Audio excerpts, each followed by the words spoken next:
In this video, we're gonna go over everything I've learned as a college strength and conditioning coach. This is practically what took my entire life to learn, and you get it in 15 minutes. Sounds like a pretty good deal for you.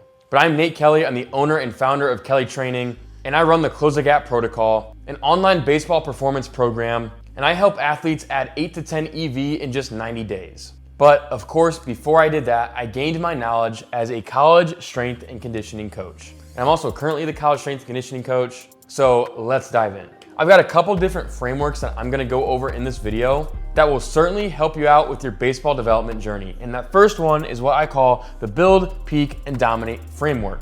This is what we call a periodization framework in the strength and conditioning community. Periodization means how does your training change throughout the year depending on your schedule, fatigue, goals, and deficiencies. And this is my solution to that. So build is the first step, peak is the second step, and dominate is the final and third step.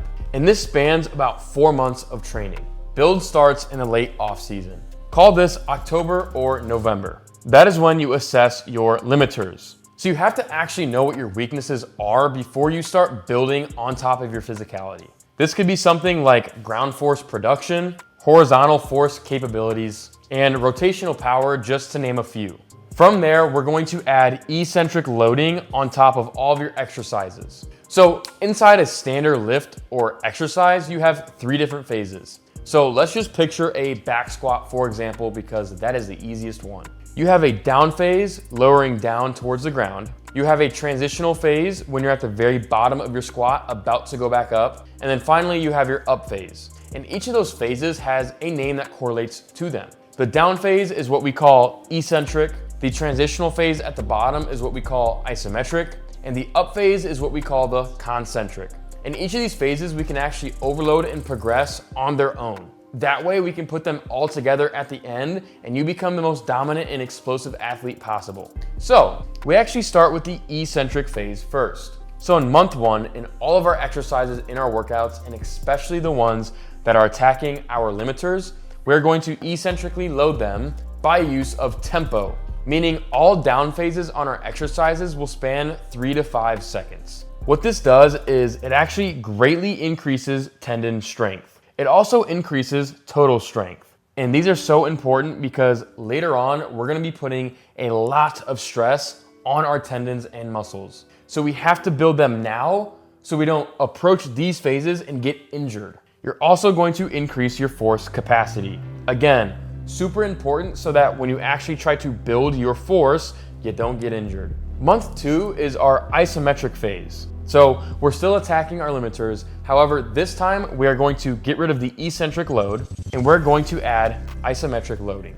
Meaning at the bottom of our squat, we're going to overload that portion 3 to 5 seconds. You might have seen somebody do a pause squat before. That's exactly what I'm talking about, pausing at the bottom of your squat for 3 to 5 seconds. But again, this applies to every single exercise you're doing throughout this month. Throughout this process though, we're gonna make sure that we retest our metrics. For you, exit velocity in that 60 time, or a rotational med ball toss. Simply, we gotta make sure we're moving in the right direction as we go through this phase. Because if you're not, you gotta reassess and go back to the drawing board. You gotta make some changes if you're not moving the needle. There are some negatives and drawbacks to the build phase. Number 1, it has an extremely steep learning curve. Meaning, if you don't know what you're doing and you don't have guidance during the build phase, it's gonna be extremely difficult to do it correctly. You have to have guidance. It's simply too scientifically compact for you to just go out there and build your own build phase. Next is these workouts are grueling. These are extremely difficult workouts. But at this time in the off season, that's where they gotta go. So if you're not built for hard workouts and if you're not mentally tough, this phase just might not be for you, man.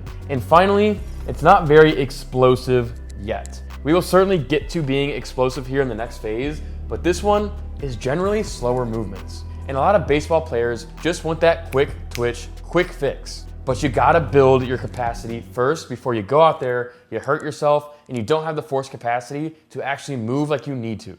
So a lot of guys skip this entirely because they're just not moving fast. Which brings me to the next phase, which is peak. So peak enters right around month 3 with our concentric movement. This is the up phase of the squat. Here is where we move as fast as possible.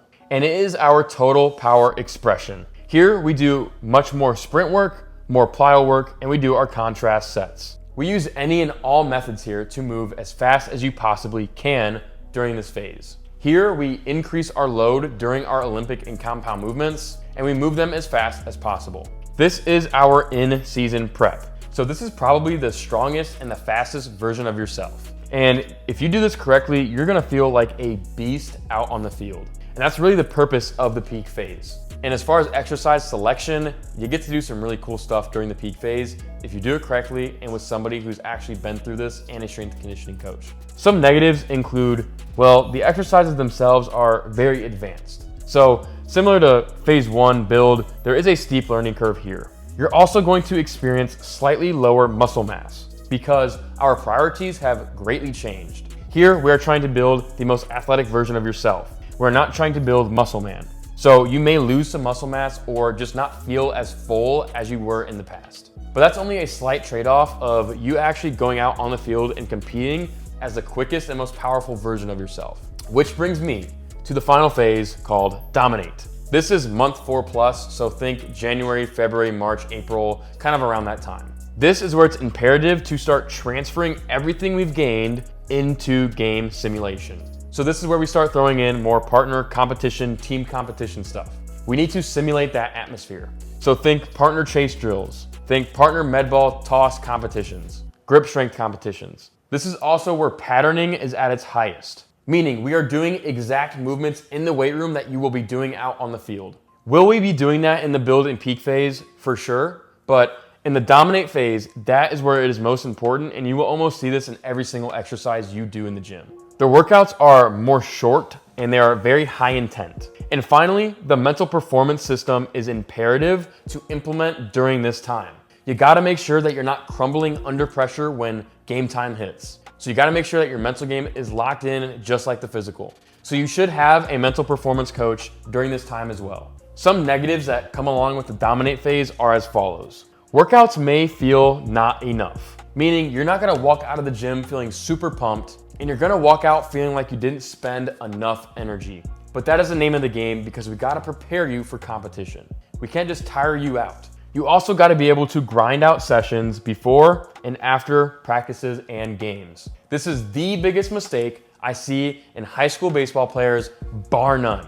They completely stop training in season, and they just don't have that mindset that they have to grind out sessions before or after practices and games. You can't lose what took 3 months to build, bro. Even if you're tired, Cupcake, it doesn't matter. And finally, during this phase, there's a higher emphasis on corrective work and non-dominant side training.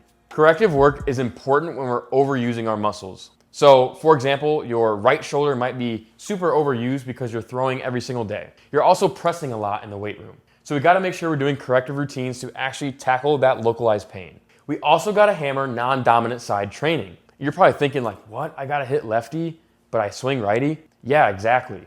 I want you to think of baseball players' spine as a towel. Now, the more and more you swing one direction, you throw in one direction, the more rung up it gets in that direction. So as we go through a phase where it's so high volume of your sport-specific movement, AKA hitting and throwing, we have to do our due diligence to slightly unring this towel one by one. And you can only do that by actually performing non-dominant movement. And that is the build, peak, and dominate framework. And this is what I use inside the Close the Gap protocol with 50+ athletes. And this is probably one of the most important concepts that I learned as a college strength and conditioning coach. So I hope you're taking notes. Next, I want to talk about what I call buckets. Let me tell you a little story. So like my first month training at Anderson University as their head strength and conditioning coach, I pretty much had every single athlete doing the same things. The pitchers and the hitters were more or less training a very similar way. Not only that, all the hitters were training the same way and all the pitchers were training the same way. This led to a couple complications. First were injuries. Luckily, we didn't get anything like absolutely devastating, but some guys did suffer some injuries. We also had guys working out with other guys who were clearly on a completely different experience level. This led to a lot of challenges, like guys ego lifting and lifting more than they actually could, or experienced guys actually not lifting as much as they could. Over and above all, our gains just weren't where they could be. So I had to come up with a solution, and that solution is what I call buckets. Think of each one of these buckets as an individual need that a player has to receive. These buckets could be something like strength, form, flexibility, force production, or central nervous system efficiency. All these athletes on the team needed to be put in a specific bucket, so that way their training could be specific for them. Oh yeah, another big one is fatigue. So I had to assess these guys on a consistent basis to make sure they're in the correct bucket and also advancing from one bucket to the next, or completely eliminating these deficiencies entirely. So let me tell you the problem with what I was originally doing. I had athletes with subpar form doing complex exercises that increase strength. I had players with poor flexibility and mobility trying to increase force production, but they couldn't even get in that deep range. I had starters on the team doing CNS work and highly fatiguing exercises when they're gassed because they just played 18 innings in a doubleheader. So something here clearly had to change, so I put these guys in individual buckets, right? So Joe Random goes in this one, player Y goes in this one, player Z joins them, player A goes here, player B, player C, right, player D, player E, player F. However, it's actually divvied up on the team,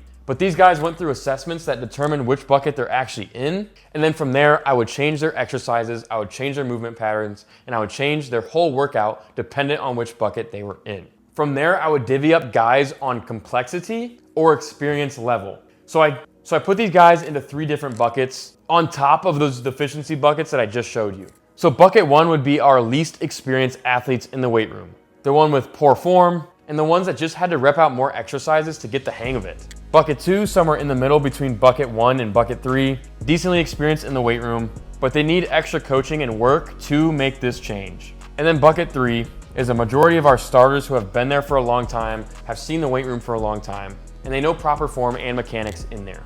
Bottom line, these 3 buckets need different needs as well. Bucket 1 needs high volume work with lower load requirements. Lighter exercises for more reps. They gotta drill the pattern. Bucket 2 starts out with even load and even volume, but gradually over time we increase load and decrease volume, so we can get them prepared for bucket 3, which we ultimately up their load and lower their volume. These are probably the most fatigued athletes because most of your starters fall in bucket 3, so that volume's gotta be low. But guys, without a bucket system for yourself, you're about to run into fire.